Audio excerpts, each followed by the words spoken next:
Abortion. Is it a bigger problem in the Bahamas than we think? The reality on the ground and the reality on the streets is not the reality that we talk about publicly. Tonight we talk about this taboo topic.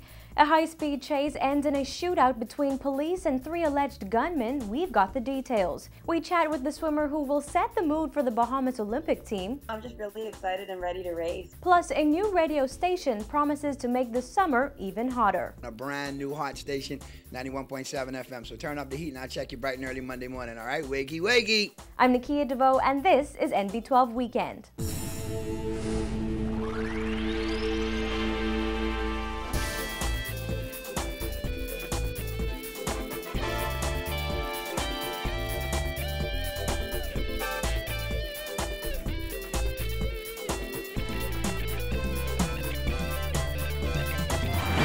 Welcome to NB12 Weekend. Thanks for spending your Sunday evening with us. It is something rarely spoken of except behind closed doors. But according to one doctor, it's an unspoken act that is leaving some Bahamian women dead and others sterile. In this next report, Christina McNeil explores an issue that many believe has been put on the back burner for too long.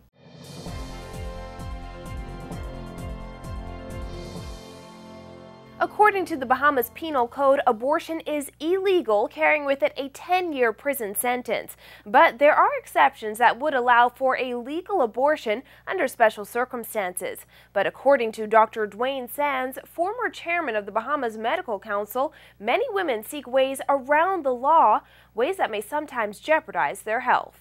Under the laws of the Bahamas, abortion is considered an offense that can be committed either by a pregnant woman or by another person who uses intent to unlawfully cause or hasten the death of the child.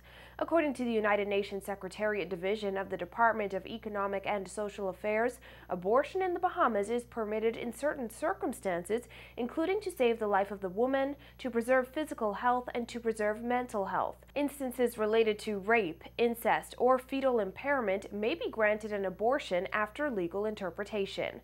But according to Dr. Sands, there are the unspoken cases that rarely make it outside medical circles.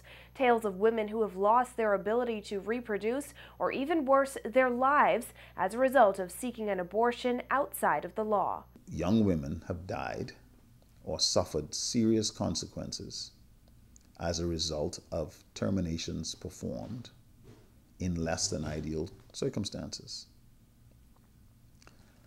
Bear in mind that because abortions are illegal, the likelihood that that discussion will make it much beyond the medical community is slim to zero. The reality on the ground and the reality on the streets is not the reality that we talk about publicly, and why it is so difficult for us to speak publicly about this matter.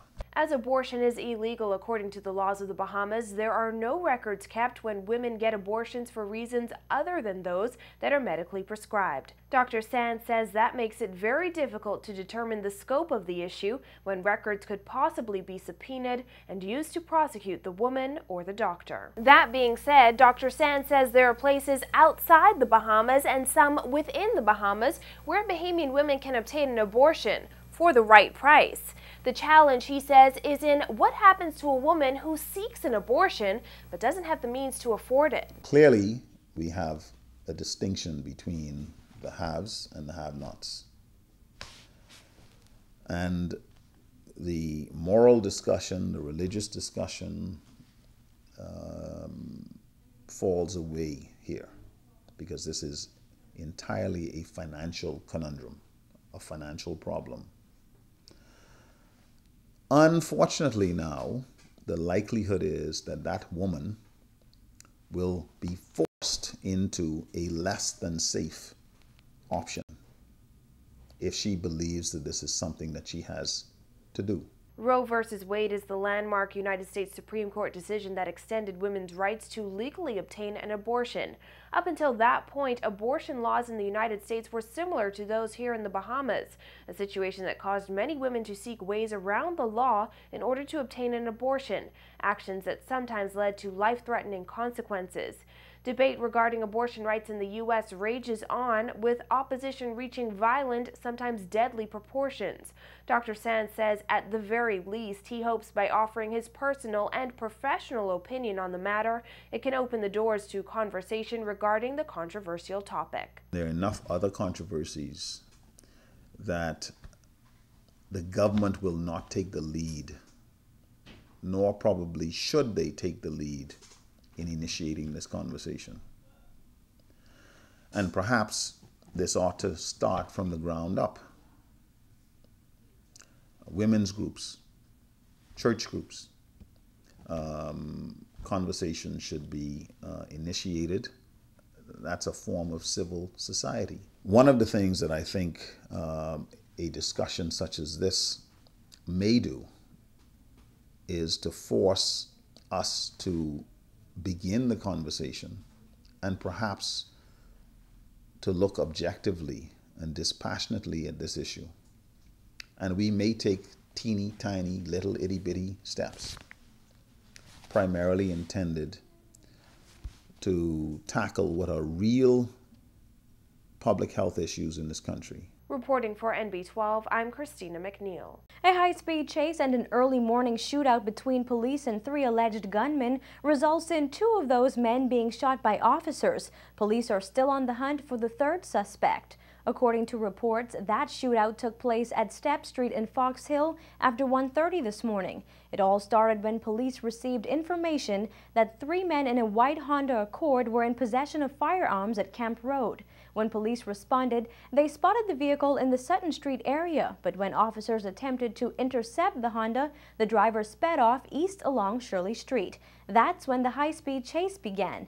When police gained on the vehicle, the 3 men reportedly got out of the car and started firing at police. Police returned fire, and that's when the 2 men were shot. And again, the 3rd man got away. Police are investigating. Well, the countdown is on for Team Bahamas' first race at the 30th Olympic Games. Setting the mood for the team this year is lone Bahamian swimmer Ariana Vanderpool-Wallace, who takes to the pool this Wednesday at 3 a.m. our time. We had a chat with the 22-year-old today while she was taking a break in her room at the Olympic Village. I think it's kind of cool that I get to kind of set the mood for all the Bahamians that are going to go after me. I mean, I'm pretty confident with the way that my training is going. I've been feeling really good in the pool, so I'm just excited to dive in and see what I can do. Back for her 2nd Olympic swim, Ariana is as cool and calm as ever. She says she's just ready to represent her country well.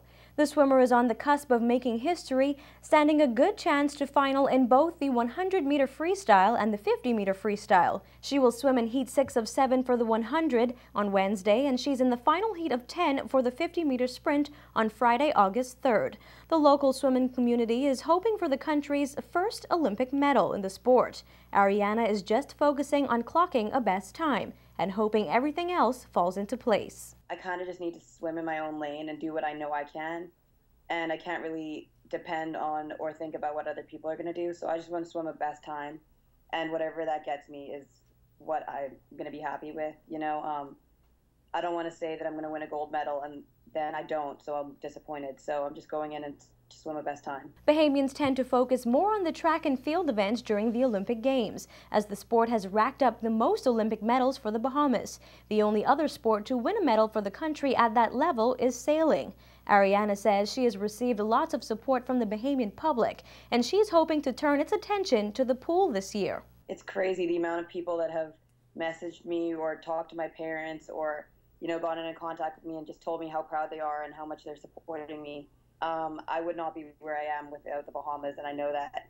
And I'm really excited to know that the entire country will hopefully know how I'm doing or be watching what I'm doing come Wednesday. So it's really important to me that the Bahamas people have been supporting me and not forgetting about the swimmers and just focusing on track.